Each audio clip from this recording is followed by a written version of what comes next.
네, 안녕하세요. 문법 요소 세 번째 단원 높임 표현에 대해서 알아볼 건데요. 높임 표현은 크게 종류가 세 가지가 있습니다. 주체 높임이랑 객체 높임, 상대 높임인데 이번 시간엔 주체 높임 하나만 알아볼 거예요. 너무 긴 건 아니니까 걱정하지 마시고 가벼운 마음으로 들으시면 되겠습니다. 일단 주체 높임의 정의를 좀 먼저 알아볼 건데요. 주체 높임에서 주체라는 것은 문장의 주체, 즉 주어를 의미합니다. 그래서 정의가 이렇게 돼요. 문장의 주체인 주어를 높여서 말하는 것이 바로 주체 높임의 정의가 되겠습니다. 어렵지 않죠? 그래서 여러분들이 이 주체 높임을 판단할 때는 뭘 보시면 되냐면 의미적으로는요, 주어 서술어 관계를 잘 찾아서 주어가 높아졌는지를 판단하시면 되는데, 그런데 이 문장이라는 것이 우리가 주어가 보통 중요하다고 생각하지만 사실 주어랑 긴밀한 연관을 갖는 것이 서술어이기 때문에 이 주체 높임을 실현하는 방법은 주어 자체에만 있는 것이 아니라 서술어를 활용하는 방법도 포함이 돼요. 그래서 주체 높임의 방법 네 가지를 일단 알아보도록 하겠습니다. 자, 첫 번째는 뭐냐면 조사를 활용하는 거예요. 격조사 깨서라는 걸 붙이는 건데, 우리가 예전에 격조사 시간에 주격조사가 우리나라에서 네 가지가 있다는 걸 배웠어요. 기억이 나실 텐데 순서대로 따져보면 이가, 그 다음에 깨서, 에서, 서 이렇게 있었죠. 그 중에 두 번째 깨서가 바로 주체 높임을 실현하는 조사가 되겠습니다. 그 다음에 두 번째로 쓰는 게 바로 뭐냐면요, 서너마럼이 의시를 붙이는 거예요. 이 친구는 서술어에다 갖다 붙이는 거죠. 그래서 어간 뒤에 이 의시를 붙이게 되면 높임의 의미를 나타내는 말로 바뀌게 됩니다. 실제로 주체 높임을 사용하는 가장 손쉬운 방법, 그리고 가장 광범위하게 사용되는 방법이 바로 의시를 붙이는 거예요. 그 다음에 세 번째는 뭐가 있냐면 접사를 활용하는 겁니다. 님자를 붙이는 거예요. 사실 이거는 보통 책들에서는 설명이 잘 안 나와 있지만 가급적이면 좀 자세하게 해주고 싶어서 선생님이 살포시 추가해봤습니다. 자, 그 다음에 네 번째로는 뭐가 있냐면 특수어휘들을 활용하는 건데요. 지금 선생님이 여기에 5가지의 특수어휘를 지금 소개해놨어요. 이거를 그럼 다 외워야 되느냐? 그렇죠. 5개밖에 안 되는데 못 외운다는 것은 사람이 아니라고 볼 수는 없겠지만 어쨌든 외워주시기 바랍니다. 자, 어쨌든 그래서 지금 이렇게 네 가지 방법을 봤는데 방법만 설명하면 우리가 제대로 이해할 수가 없죠. 다음 페이지에서는 사례를 같이 보도록 하겠습니다. 일단 격조사 깨서랑 서너마럼이 의시가 어떻게 활용되는지를 보여줄게요. 예문입니다. 아버지가 회사에 출근한다. 자, 이렇게 얘기하면은 버르장머리가 없는 거죠. 그죠? 이거는 높임 표현이 전혀 들어간 게 아니에요. 이 문장을 잘 보면 아버지라고 해서 주어가 있는데 아버지라는 대상은 언제나 우리보다 높은 대상이기 때문에 높임을 반드시 실현해 주셔야 됩니다. 그러면 맨 처음에 어떤 방법을 쓸 수 있느냐? 이렇게 바꾸면 되죠. 아버지가 회사에 출근하신다. 이렇게 하시면 되는데 조금 더 격식을 갖춰서 높게 해드리고 싶다. 그러면 이렇게 깨서를 추가시키면 돼요. 참고로 알아둘 게 뭐냐면요, 여기 이 시라는 것은 필수적인 요소입니다. 우리가 특수어휘를 사용하지 않는 이상 이거는 반드시 붙여야 되는 건데 격조사 깨서는 필수적이지 않아요. 이 친구는 선택적으로 적용을 하시면 되고요. 그래서 이거를 붙이면 더 높아지는 것, 붙이지 않으면 뭐 크게 상관은 없는 것, 이렇게 이해하시면 되겠어요. 그 다음에 접사님에 대한 예시인데요. 고객님이 보내주신 성원에 감사드립니다 라고 해서 지금 고객이 주어잖아요. 요 고객이라는 말 뒤에 접미사 님을 붙여서 이렇게 주체를 높인 표현이 되겠고요. 그 다음에 특수어휘는 아까 5개가 있었죠. 5개에 해당하는 사례를 다 설명해 줄 거예요. 자, 맨 처음에 아버지는 아직 회사에 계신다. 자, 이거는 있다라고 했을 때는 좀 뭔가 어색하지만 계신다라고 하면 자연스럽죠. 그 다음에 두 번째, 할머니께서 진지를 잡수신다. 할머니께서 진지를 먹는다면 이상하지만 진지를 잡수신다라고 하면은 그러면 괜찮아지죠. 그 다음에 세 번째, 어머니가 방에서 주무신다. 이것도 마찬가지죠. 방에서 잔다. 이런 버르장머리가 없지만 주무신다 그러면은 아주 예의 바른 학생이 되는 겁니다. 그 다음에 할아버지께서 편찮으시다. 할아버지 아파요. 이거는 애들만 쓰는 말이고 이 강의를 보는 연령대 학생이라면 당연히 편찮으시다라고 써주셔야 돼요. 자, 그 다음에 고인께서는 지난밤 병환으로 돌아가셨습니다. 이것도 마찬가지죠. 죽었어요라고 하는 거는 좀 듣기가 너무 안 좋잖아요. 그죠? 그러니까 좀 높여서 돌아가셨습니다. 이렇게 얘기할 수 있겠죠. 자, 그런데 지금 이 예문을 보는 학생들이 이런 생각을 할 수 있어요. 선생님, 이거를요, 계시다가 아니라 있으시다라고 해도 되지 않아요? 그래도 되죠. 그 다음에 진지를 잡수시다가 아니라 먹으신다라고 해도 되지 않아요? 그래도 됩니다.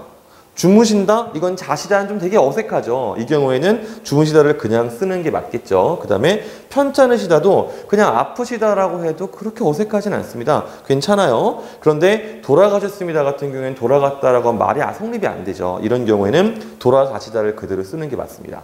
자, 그래서 이 특수어휘들 중에서 어떤 것들은 사실 높임의 의미가 없는 일반적인 말에다가 이렇게 의시를 붙여서 실현해도 큰 상관은 없어요. 그런데 여기까지 설명을 듣고 나면 학생들 중에서 이상한 생각을 하는 친구들이 있을 거예요. 사실 이상한 게 아니라 훌륭한 친구들인데 무슨 말이냐? 지금 처음 나와 있는 특수어휘 계시다에서 이 시가 사실 이 선어말어미 의시가 들어간 게 아니에요? 이렇게 생각할 수도 있거든요. 그런데 그렇지가 않아요. 왜 그러냐? 선어말어미라는 거는 이거를 뺐을 때 사실은 문법적으로 기능만 달라지는 것이지 의미가 어색해지면 안 되거든요. 그럼 잘 보세요. 아버지는 아직 회사에 계다. 되게 어색하죠. 그 말이 뭐냐면은 이 계시다라는 말은요. 사실 어떻게 된 거냐면 계시까지가 이것이 곧 어근이고 곧 어간이다. 이거를 의미한다는 거예요. 참고로 여기서 어근과 어간의 구분이 애매한 친구들은 형태론 수업에서 단어의 형성 첫 강을 제대로 다시 한번 들어보시기 바랍니다. 자, 그 다음에 또 다른 질문들이 나올 수가 있습니다. 예를테면은요, 잡수신다 같은 경우에 우리가 분명히 잡수다라고 쓰는 경우도 있거든요. 그죠? 자, 잡수다라는 말이랑 그 다음에 잡수시다 요 두 가지 말은요 둘 다 특수어휘로 생각하셔도 돼요. 다만 교과서에서는 잡수시다를 주로 설명하고 잡수다는 사례에 잘 안 집어넣습니다. 근데 사전에 찾아보면 잡수다는 먹다를 높여 쓴 말이라고 되어 있고 잡수시다도 또 다른 그 단어로 처리가 되어 있어요.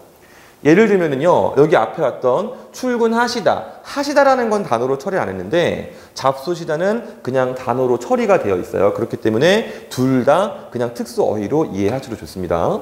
그 다음에 주무신다 같은 경우에는 아까랑 똑같아요. 시를 빼버리면은 말이 성립하지 않습니다. 어머니가 방에서 주무다, 말이 안 되죠. 그렇기 때문에 이 친구도 주무시다 자체가 특수어휘가 되겠고요.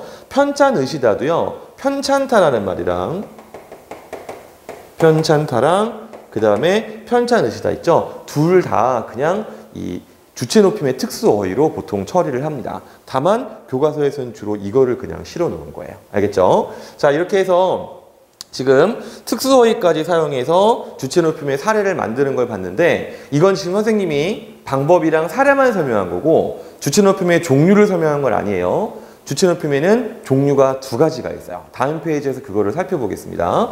자, 첫 번째는 뭐가 있냐면요. 직접 높임이라는 게 있어요. 직접 높임은 지금까지 우리가 봤던 사례들을 그대로 생각하면 됩니다. 문장의 주어를 있는 그대로 그냥 올린 거예요. 그런데 간접 높임은 약간 개념이 달라요. 어떤 의미냐면은, 자, 높여야 하는 대상이 있는데 그 대상이 아니라 그 대상과 관련이 있는 대상을 대신 높여서 부르는 거예요. 그게 간접 높임이 되겠습니다. 아마 이렇게만 말을 들으면 잘 이해가 안 될 거예요. 예문들을 보면은 좀 비교 분석이 되기 시작하실 겁니다. 자, 일단 방법은 세 가지가 있어요. 선어만 어미를 쓰는 방법이 있고 전미사를 쓰는 방법이 있죠. 요 두 가지는 직접 높임이랑 큰 상관이 없어요. 큰 차이가 없어요. 상관이 아니라. 그런데 특수어휘는 약간 좀 차이가 나죠. 아까 앞에서 봤던 그 직접 높임의 방법들 네 가지가 그 중에서 특수어휘는 다 동사들이나 그런 말들이었어요. 용언들이었죠. 그런데 여기 사용하는 특수어휘들은 전부 다 명사들이에요. 그런 차이가 있습니다.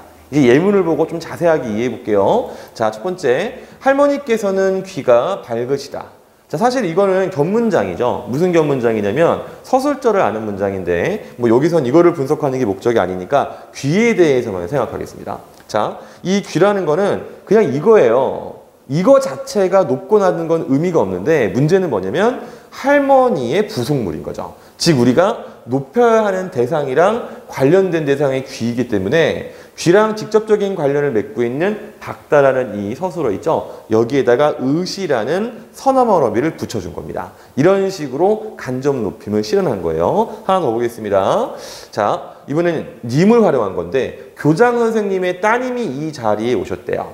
자, 뭐 교장 선생님이 나이가 엄청 많으시면 뭐 그 딸이 나보다 나이가 많을 수도 있죠. 근데 여기서 가정한 것은 뭐냐면 그 딸은 나보다 일단 어린 거예요. 그럼 어쨌든 간에 원래 이 문장 속에서 높여야 하는 대상은 사실 교장 선생님인데 이분이 주어가 아니거든요. 그런데 이 따님은 어떠냐면 이 교장 선생님이랑 아주 긴밀한 관계를 갖고 있는 대상이죠. 그래서 간접적으로 높이는 거예요. 알겠죠? 자, 그래서 어떻게 활용하느냐? 님이라는 거를 지금 딸 뒤에다 붙였죠. 그러니까 여기 만약에 아들이 오면 아드님 이렇게 하면 되는 거예요. 혹은 손자가 오면은 뭐 손주님 뭐 이렇게 하면 되겠죠. 뭐 굳이 손주까지는 안 붙일 것 같긴 한데요. 그 다음에 여기 시를 여기다 붙인 건데 시만 따로 선생님이 표시할 수가 없어서 이렇게 된 거예요. 원래는 시 플러스 엇 이런 형태인데 요게 지금 바로 의시가 들어간 게 되겠죠. 자, 그 다음에 특수허위 요거는 어떻게 활용하느냐? 예문을 또 보겠습니다. 첫 번째, 주례 선생님의 말씀이 있으시겠습니다. 자, 원래 높은 대상은 주례 선생님인데 그분이 하시는 말씀이니까 긴밀한 관련성이 있죠. 그렇기 때문에 지금 말씀을 가지고 간접적으로 높여놓은 건데 여기에 의시라는 것이 바로 뭐냐면은 아까 우리가 봤던 요기에 해당하는 겁니다. 간접 높임에서는 서술어의 의시를 이렇게 활용을 하게 돼 있는 거예요. 그 다음에 어르신의 성함이나 존함이 무엇입니까? 이렇게 물어봤죠. 예를 들어서 네 아빠 이름 뭐냐? 그렇게 물어보는 사람은 상종할 필요가 없어요. 굉장히 예의가 없는 겁니다. 물론 배웠는데 안 하는 사람이 예의가 없는 거죠. 모르는 사람은 어쩔 수 없는 거고 그런 말을 하는 사람이 있으면 얘기해 주셔야 돼요. 아버지한테 질문할 때는 그렇게 하는 거 아니야. 성함이나 존함 이렇게 하는 거야 라고 하는 거예요. 알겠죠? 어쨌든 어르신을 높여야 하는데 그분의 이름은 긴밀한 연관이 있기 때문에 이렇게 어휘를 통해 간접적으로 높여주는 거예요. 하나 더 봅시다. 자, 아버님의 함자가 어떻게 되십니까? 비슷한 의미죠. 이 친구도 아버님을 올려야 되는데 이름이 긴밀히 연결되어 있기 때문에 이런 식으로 간접적으로 높인다라고 보시면 되겠습니다. 자, 그런데 이렇게 간접 높임할 때 주의하셔야 될 게 있어요. 우리가 흔히 실수하는 거고 실제로 문제를 낼 때 고쳐쓰기에서 자주 나오는 문제 스타일이거든요. 자, 일단 요 예문에서 어떤 실수가 생길 수 있는지를 한번 살펴보겠습니다. 우리가 흔히 이런 말을 하거든요. 교장 선생님의 따님이 이 자리에 따님께서 오셨습니다. 이렇게 얘기를 하는 경우가 있어요. 그런데 선생님이 지금 보면 여기에 깨서에 이렇게 줄을 그어놨거든요. 그 이유는 뭐냐면요. 깨서라는 격조사는 직접 높임에만 사용할 수 있고요. 간접 높임에서는 사용할 수가 없습니다. 그렇기 때문에 이렇게 하면 안 돼요. 그냥 이라고 해서 일반적으로 쓰시는 조사를 붙이시면 됩니다. 그 다음은 또 실수하기 쉬운 게 이 문장이거든요. 주례 선생님의 말씀이 있으시겠습니다라고 해야 되는데 이렇게 계시겠습니다라고 잘못 말하는 경우도 있어요. 얘도 이렇게 쓰면 안 돼요. 간접 높임에도 특수어휘를 사용할 수 있기는 한데요. 그거는 이렇게 명사들만 가능한 거고 앞에 봤던 용언들은요. 이런 식으로 간접 높임을 사용할 수가 없게 우리말이 설계가 되어 있어요. 자, 어쨌든 자, 이렇게 해서 주의할 점까지 봤고요. 자, 좀 더 주의할 점 하나를 설명하겠습니다. 이름이 좀 생소할 거예요. 압존법이라는 건데 사실 이 압존법은 현대국어에서는요. 아주 많이 지키지는 않아요. 이거를 정확하게 지키고 있는 데가 어디냐면 군대입니다. 군대에서는 압존법을 제대로 안 지키면 선생님 때는 맞았어요. 끌려와서 막 이렇게 맞고 그랬는데 뭐 요즘은 그렇진 않겠죠. 어쨌든 자, 요거에 대해서 설명을 해줄게요. 자, 개념은 뭐냐면은 문장의 주체가 화자보다는 높지만 청자보다는 낮을 때 좀 이해가 안 되지? 다시 한번 읽어줄게요. 문장의 주체인 주어가 화자, 즉 말하는 사람보다는 높지만 듣는 사람보다는 낮을 때 이럴 때는 주체 높임을 사용하지 않는다는 겁니다. 저희 정의만 봐선 이해가 잘 안 될 테니까 예문을 좀 보여줄게요. 자, 할아버지랑 손자예요. 여기서 지금 할아버지는 높은 사람이고 손자는 낮은 사람이고 이 중간에는 어머니나 아버지쯤 되는 사람이 들어갈 수 있겠죠. 일단 할아버지가 질문합니다. 아버지 어디 갔냐? 이렇게 물어볼 수 있죠. 자기 아들이니까 편하게 말하면 되잖아. 근데 손자가 대답을 이렇게 하는 거예요. 아버지께서는 아직 회사에 계십니다. 굉장히 정중하게 주체를 높여놨죠. 격조사도 사용하고 계시다라는 특수어휘를 사용했어요. 그러면 이제 이 문장을 위의 정의랑 비교해서 보세요. 문장의 주체인 아버지는요. 화자인 손자보다는 높지만 청자인 할아버지보다는 낮죠. 이럴 때는 주체 높임을 쓰면 안 된다는 거예요. 그래서 어떻게 바꿔야 되느냐? 자, 아버지는 아직 회사에 있습니다. 이렇게 얘기하면 됩니다. 아마 이 강의를 듣는 대다수의 학생들은 이게 굉장히 어색할 거예요. 왜냐면 여러분들은 압존법을 사용하지 않는 세대이기 때문에 그러는데 이 강의를 보는 사람들 중에 절반 정도는 나중에 자연스럽게 이거를 사용하게 됩니다. 왜? 군대에 가거든요. 선생님도 그 전까지는 압존법 안 썼어요. 자, 어쨌든 웰컴 투 army. 자, 그 다음에 다른 예문을 볼게요. 이제 군대 사례를 집어넣었어요. 선생님이 겪었던 실제 사례랑 관련돼 있습니다. 어쨌든 김병장이면 높은 사람, 이병은 낮은 사람이죠. 참고로 군대 계급 체계가 제일 밑에가 이병, 그 위가 일병, 그 다음이 상병, 그 다음이 병장입니다. 병장이에요. 어쨌든 김병장이 물어봅니다. 이승우 상병 뭐 하고 있니? 이렇게 물어봤어요. 그럼 이병이 대답을 처음에 이렇게 한 거예요. 이승우 상병님께서는 충성마트에서, 충성마트는 PX입니다. 충성마트에서 라면을 취식하고 계십니다. 정말 대단히 예의 바르게 얘기했죠. 그런데 이렇게 말하는 순간 김병장은 어떻게 행동하냐면요. 병장이 가오 안 나게, 가오라는 말은 좀 그렇죠. 강의에서 간지, 이것도 좀 그렇죠. 어쨌든 폼 안 나게 자기가 2등병을 갈굴 수는 없고요. 이제 1병이나 상병쯤 지나갈 때 얘기하는 거죠. 쟤 말 이상하게 하더라. 이렇게 지나가는 거예요. 그러면 이제 2병은 그날 밤 잠을 못 자는 겁니다. 어쨌든 그래서 갈굼을 한번 밤새 당하고 나면 이제 올바른 대답을 하게 되죠. 자, 이승우 상병은 지금 보면은 깨서라는 거 빼버렸어요. 일반적인 조사 붙인 거예요. 그 다음에 충성마트에서 라면을 먹고 있습니다 라고 해서 그냥 낮춤 표현으로 바꿨죠. 그죠? 요렇게 사용하는 것이 압존법이라고 생각하시면 되겠는데 요거는요 잘 안 나와요. 요새는요. 예전 교과서까지는 되게 이거를 많이 다루는데 요즘은 잘 다루는 건 아닙니다. 하지만 이해는 한 번 정도는 하고 가셨으면 좋겠어요. 자, 이렇게 해서 끝이 되겠습니다. 이 다음에는 객체 높임에 대해서 공부하도록 하겠습니다. 수고했습니다.